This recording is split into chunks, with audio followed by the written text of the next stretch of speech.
Chapter 31. Jacob flees from Laban. But Jacob soon learned that Laban's sons were grumbling about him. "Jacob has robbed our father of everything," they said. "He has gained all his wealth at our father's expense." And Jacob began to notice a change in Laban's attitude toward him. Then the Lord said to Jacob, "Return to the land of your father and grandfather, and to your relatives there, and I will be with you." So Jacob called Rachel and Leah out to the field, where he was watching his flock. He said to them, "I have noticed that your father's attitude toward me has changed, but the God of my father has been with me. You know how hard I have worked for your father, but he has cheated me, changing my wages 10 times. But God has not allowed him to do me any harm. For if he said, 'The speckled animals will be your wages,' the whole flock began to produce speckled young. And when he changed his mind and said, 'The striped animals will be your wages,' then the whole flock produced striped young.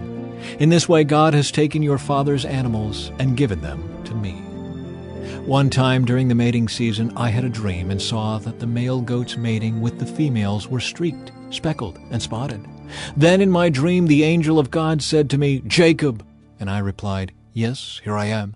The angel said, 'Look up, and you will see that only the streaked, speckled, and spotted males mating with the females of your flock. For I have seen how Laban has treated you. I am the God who appeared to you at Bethel, the place where you anointed the pillar of stone and made your vow to me. Now get ready and leave this country and return to the land of your birth.' Rachel and Leah responded, 'That's fine with us. We won't inherit any of our father's wealth anyway. He has reduced our rights to those of foreign women, and after he sold us, he wasted the money you paid him for us. All the wealth God has given you from our father legally belongs to us and our children, so go ahead and do whatever God has told you.' So Jacob put his wives and children on camels, and he drove all his livestock in front of him. He packed all the belongings he had acquired in Padan Aram and set out for the land of Canaan, where his father Isaac lived.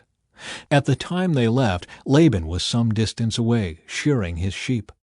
Rachel stole her father's household idols and took them with her.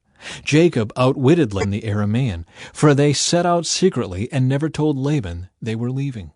So Jacob took all his possessions with him and crossed the Euphrates River, heading for the hill country of Gilead. Laban pursues Jacob. 3 days later, Laban was told that Jacob had fled.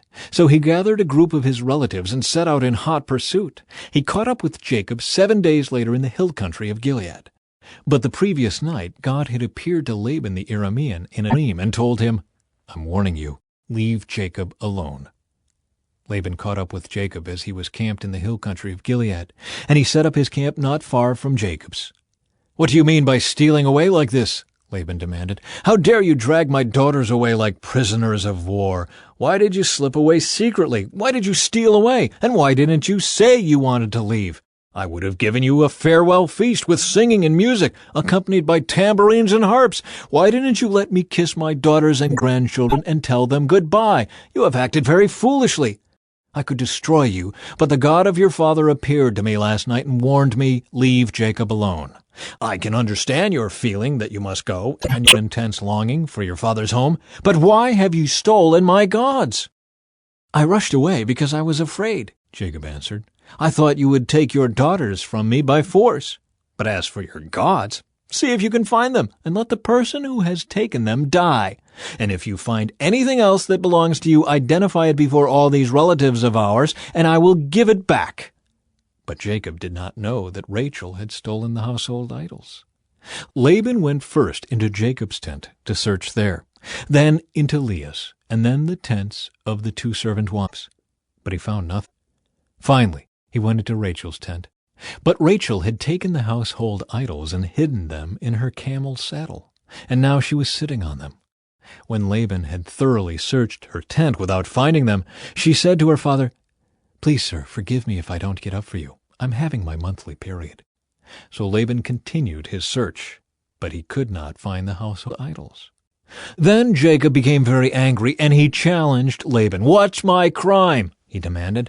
'What have I done wrong to make you chase after me as though I were a criminal? You have rummaged through everything I own. Now show me what you found that belongs to you. Set it out here in front of us before our relatives for all to see. Let them judge between us. For 20 years I have been with you, caring for your flocks. All that sheep and goats never miscarried. In all those years I never used a single ram of yours for food. If any were attacked and killed by wild animals, I never showed you the carcass and asked you to reduce the count of your flock. No, I took the loss myself. You made me pay for every stolen animal, whether it was taken in broad daylight or in the dark of night.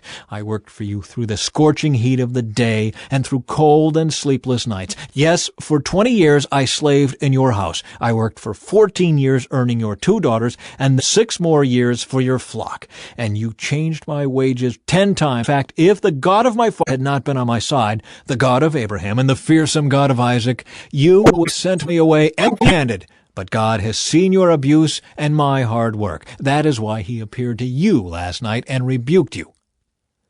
Jacob's treaty with Laban.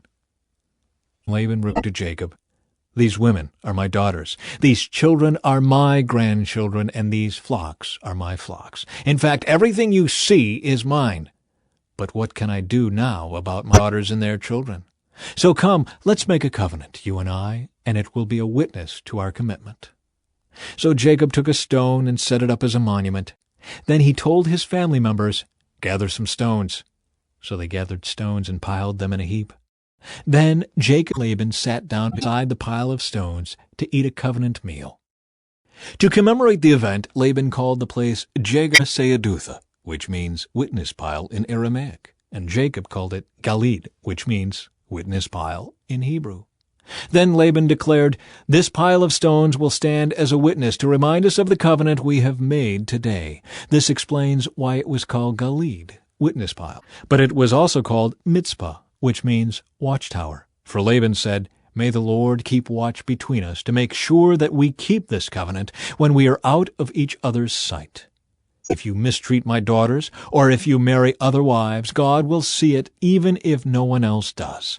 He is a witness to this covenant between us. See this pile of stones," Laban continued, "and see this monument I have set between us. They stand between us as witnesses of our vows. I will never pass this pile of stones to harm you, and you must never pass these stones or this monument to harm me. I call on the God of our ancestors, the God of your grandfather Abraham and the God of my grandfather Nahor, to serve as a judge between us." So Jacob took an oath before the fearsome God of his father Isaac to respect the boundary line. Then Jacob offered a sacrifice to God there on the mountain and invited everyone to a covenant feast. After they had eaten, they spent the night on the mountain. Laban got up early the next morning, and he kissed his grandchildren and his daughters and blessed them. Then he left and returned home.